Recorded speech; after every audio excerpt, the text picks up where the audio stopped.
Morning friends, welcome back. पिछली video में हमने आपको डिजीज़, इलनेस और किस तरह से हम उसको डिवाइड करते हैं वो डिजीज़ के बारे में बताया था। आज हम बात करेंगे उन्हीं डिजीज़ के डिफिनीशन के बारे में और किस किस प्रकार के उनसे रोग होते हैं उसके बारे में। तो पहला होता है आपका एक्यूट डिजीज़ यानी तीव्र रोग।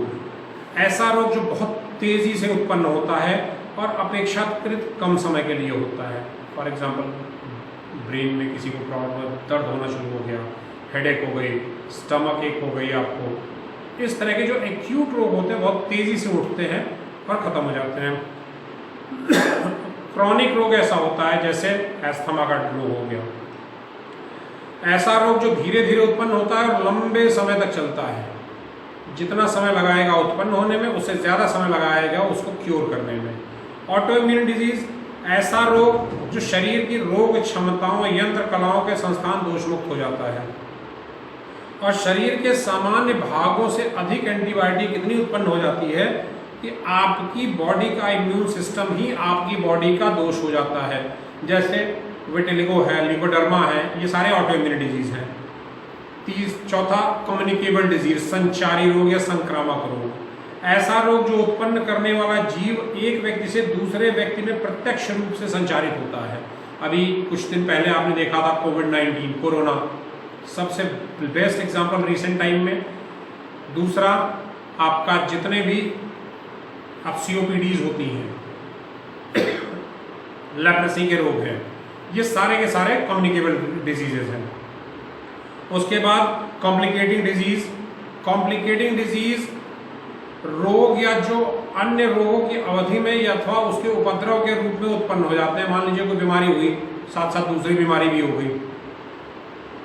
पहली बीमारी क्योर हुई नहीं, दूसरी बीमारी होना चालू हो गई, तो उसको भाषा में उपद्रव वाली ठीक नहीं है, बट ऐसा रोग जो एक रोग के साथ अचानक से दूसरा रोग हो जाता है, that is a complicating. Complicating मतलब वो और कॉम्प्लेक्स बना देता है अगले रोग को।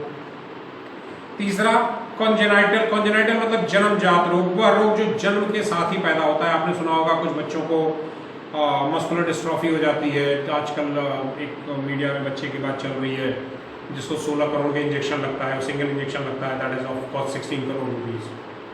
तो इस तरह के कुछ जेनेटिकल डिजीज होती हैं। आपका एक बेयर्स सिंड्रोम होता है जिसमें हाथ पैर धीरे धीरे धीरे धीरे कांपने लगते हैं।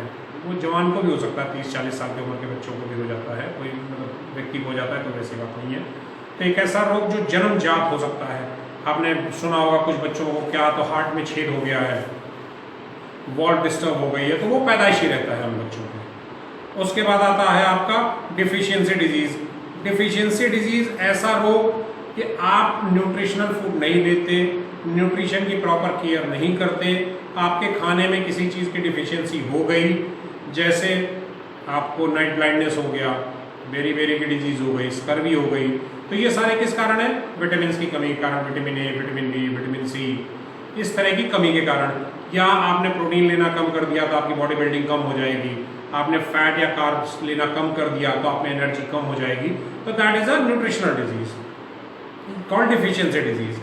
उसके बाद डीजेनरेटिव डिजीज। अब डीजेनरेटिव डिजीज क्या होती है? डीजेनरेटिव डिजीज ऐसी होती है कि आपके जो अंग हैं शरीर के वो धीरे धीरे धीरे धीरे खत्म हो जाते हैं। Best example is your leprosy, कुष्ठ रोग। आजकल उसको रोक दिया जाता है दवाइयों के कारण, बट उसको रीजनरेट नहीं कर पाते जब वो उंगलियां खत्म हो जाती है। लेप्रेसी हो गया। Diabetes is a kind of a degenerative disease. वो धीरे धीरे धीरे धीरे आपके बॉडी का जो नॉर्मल फंक्शनिंग है उसको खत्म कर देती है, बॉडी के इंस्पेक्टर्स को धीरे धीरे लूज कर देती है। तो आपके शरीर के अंदर का जो पार्ट है वो धीरे धीरे खत्म होने लगता है। तो डीजेनरेटिव डिजीज ऊतकों और अंगों के ह्रास परिवर्तनों में होने के फलस्वरूप उत्पन्न होने वाले रोग विशिष्टया वृद्धावस्था में होते हैं। उसके बाद एंडेमिक। एंडेमिक किसी एक जाति में, किसी एक समुदाय में, स्पेसिफिक एक एरिया में हो गया और उस कम्युनिटी को प्रभावित कर दिया, तो एंडेमिक, EN। और जनापदिक, इपिडेमिक। इपिडेमिक मतलब किसी जाति समुदाय के बहुत सारे लोगों को एक साथ फैल गया, जैसे अभी कोरोना फैला था अगेन। उसके बाद फेमिलियल डिजीज। फेमिलियल डिजीज किसी परिवार के, एक ही परिवार के अधिकांश सदस्यों को हो गया।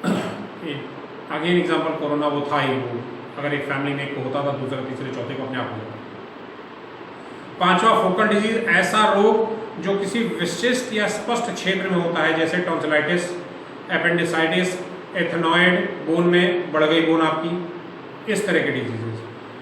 फंक्शनल डिजीज, ऐसा रोग जो शरीर की रचना संबंधित जलवायु परिवर्तन के कारण हो। कोई सीमेंट की फैक्ट्री में काम कर रहा है, उसको अस्थमा का रोग हो जाएगा।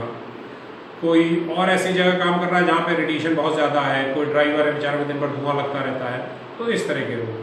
हेरिडेटरी, ऐसे रोग जो बचपन में माँ बाप से अपने बच्चों को मिले हैं। इडियोपैथिक, बिना किसी बीमारी के कोई रोग हो गया, दिन भर आपने ज़्यादा काम कर लिया, एक्सर्शन हो गया, अगले दिन बुखार पकड़ गया, आपकी बॉडी में कोई फैक्टर नहीं है, कुछ भी नहीं है, बट बिना किसी कारण के कोई रोग हो गया। फिर मेलिग्नेंट, एक ऐसा रोग जो बहुत तेजी से बढ़ता है, ये समस्या कारक है क्योंकि ये सामान्य तौर पे कैंसर होता है। ट्यूमर दो तरह की होती हैं, एक नॉन मेलिग्नेंट जो एक जगह रह जाती हैं। कई लोगों के शरीर में आपने तिल देखा होगा, मस्सा देखा होगा, जैसे मेरे भी यहाँ पर मस्सा है, तिल है, मस्सा है, ये नॉन मेलिग्नेंट ट्यूमर्स हैं। आप रख भी सकते हो, हटवा भी सकते हो, कोई पूछने नहीं आता आपसे। बट जो मेलिग्नेंट ट्यूमर्स अगर आपकी बॉडी में हो गए, जो बाकी पूरी शरीर में फैलते चले गए, तो ultimately they will cause the cancer, और उससे रोगी की जान जा सकती है, मेलिग्नेंट रोग।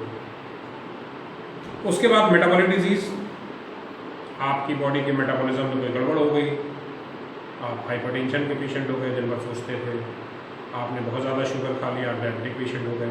आपको हेरिडेटरी नहीं है डायबिटीज़, मगर आप हो गए।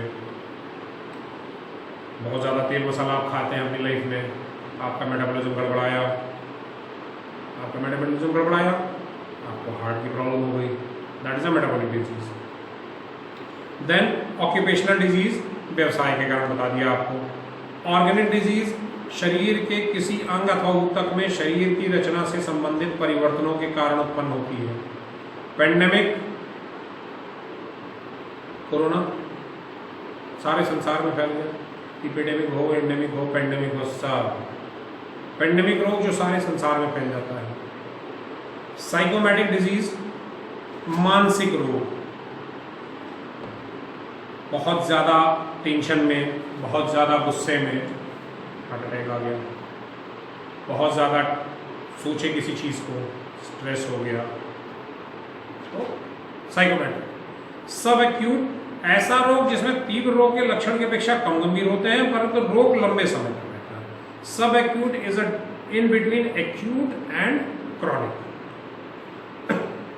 सिस्टमैटिक, संपूर्ण शरीर को, जैसे बुखार हो जाता है तो सारे शरीर को प्रभावित करता है।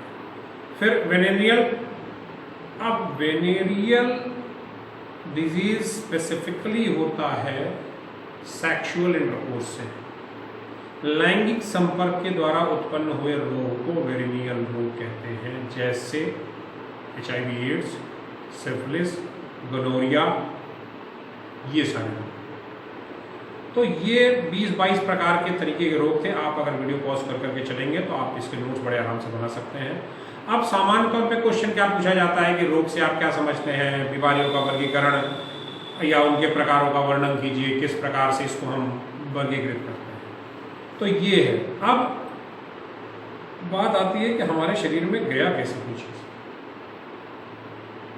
तो हमने पढ़ लिया कोई बाहर का पार्टिकल हमारे शरीर में गया, तब गया कैसे, हमको इन्फेक्शन हुआ कैसे, और अगर हमको इन्फेक्शन हुआ तो उस इन्फेक्शन के कारण क्या है, इन्फेक्शन क्या चीज़ होती है, कितनी टाइप के इन्फेक्शंस होते हैं, इन्फेक्शन का जो अभी मैंने थोड़ा सा बताया था, इंक्यूबेशन पीरियड क्या होता है, स्प्रेड पीरियड क्या होता है, फैक्टर्स कौन कौन से हैं जो इन्फेक्शन के ग्रोथ को हिंडर करते हैं, रोकते हैं या बढ़ाते हैं, इन्फेक्शन की चेन क्या होती है, पॉस्चराइजेशन क्या है।